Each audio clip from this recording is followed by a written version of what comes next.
తాకట్టులోని బంగారాన్ని విడిపించి ఆ రోజున మార్కెట్ ధర కట్టి మిగిలిన డబ్బును మీకు అందిస్తుంది కొమ్మూరి గోల్డ్. నేను ఇప్పుడు వస్తానే మా వాళ్ళని అడిగాను, ఒకే మాట అడిగాను, 100% ఇంటింటికి వెళ్ళి చెత్త ఎప్పటికి కలెక్ట్ చేస్తారని చెప్పి అడిగాను. ఇప్పటికే 97% మున్సిపాలిటీలో ఇంటింటికి వెళ్ళి చెత్త కలెక్ట్ చేస్తున్నారు.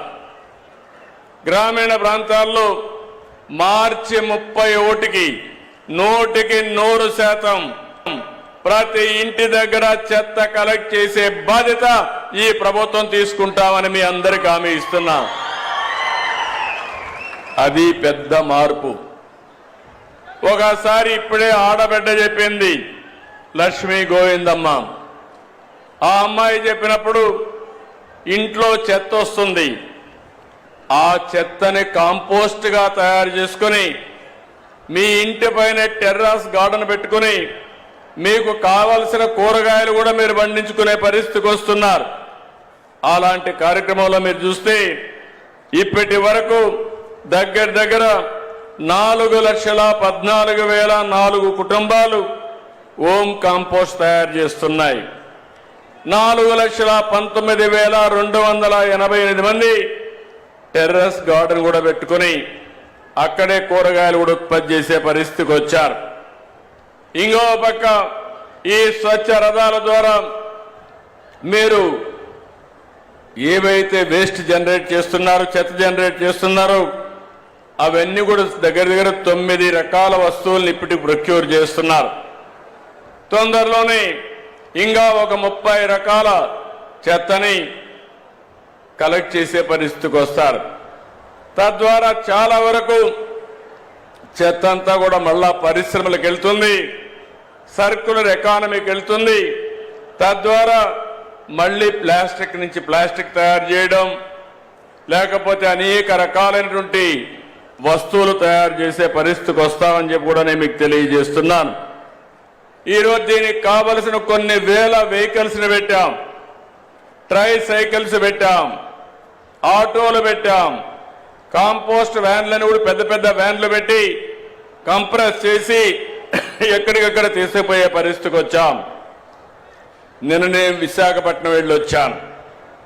విశాఖపట్నంలో మీరు చూస్తే దగ్గర వేస్ట్ నుంచి కరెంటు తీస్తారు, చెత్త నుంచి కరెంటు తీస్తారు. ఆ రోజే ముఖ్యమంత్రిగా ఉన్నప్పుడు పెడితే అన్ని నిలిపేసి 2 మాత్రం అడ్వాన్స్ స్టేజ్కి వస్తే, ఒకటి గుంటూరు, 2 విశాఖపట్నం పనిచేస్తున్నాయి. ఇప్పుడు మళ్ళీ ఒక 5 ప్లాంట్లు పెడుతున్నాం. ఈ 5 ప్లాంట్లు పెడితే పట్టణ ప్రాంతాల్లో చెత్తంతా కూడా ఈ యొక్క కరెంటు తయారు చేసే ప్లాంట్లకు వెళ్తాయి. అదే సమయంలో గ్రామీణ ప్రాంతాల్లో కూడా తడి చెత్త, పొడి చెత్త. నేను మిమ్మల్ని అందరినీ ఒకటే కోరుతున్నా, తడి చెత్తని కాంపోస్ట్ గా తయారు చేసుకుంటాం, సెగ్రిగేట్ చేయాలి. అదే మరి పొడి చెత్తని 2 విధాలుగా కూడా సెపరేట్ చేసుకుంటాం. సర్క్యులర్ ఎకానమీ బయట సర్క్యులర్ ఎకానమీ పోతాయి, కొన్ని పనికి రాకపోతే కరెంటు ఉత్పత్తికి కానీ ఇంకొక విధంగా ఉపయోగించే పరిస్థితి వస్తాయని చెప్పి కూడా నేను మీకు తెలియజేస్తున్నా. ఇంకో పక్కన మీరు సింగిల్ యూజ్డ్ ప్లాస్టిక్ ఉంది, ఇది రాష్ట్రంలో బ్యాన్ చేశాం.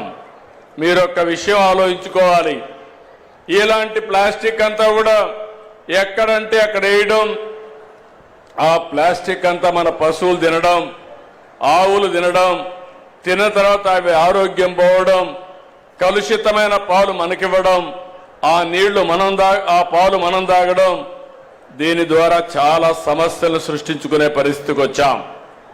అందుకే నేను ఒకటే ఆలోచిస్తున్నాను, స్వచ్ఛ భారత్ రిపోర్ట్ నేనే ఇచ్చాను. ఈరోజు government of India Swachh Bharat report base చేసుకుని ఒక డిపార్ట్మెంట్ పెట్టి అన్ని రాష్ట్ర ప్రభుత్వాలకు డబ్బులు ఇచ్చి ఈ స్వచ్ఛ సేవా కార్యక్రమాలకు శ్రీకారం చుట్టారు. దీని మీద కొన్ని అవార్డ్స్ కూడా ఇచ్చే పరిస్థితికి వచ్చారు.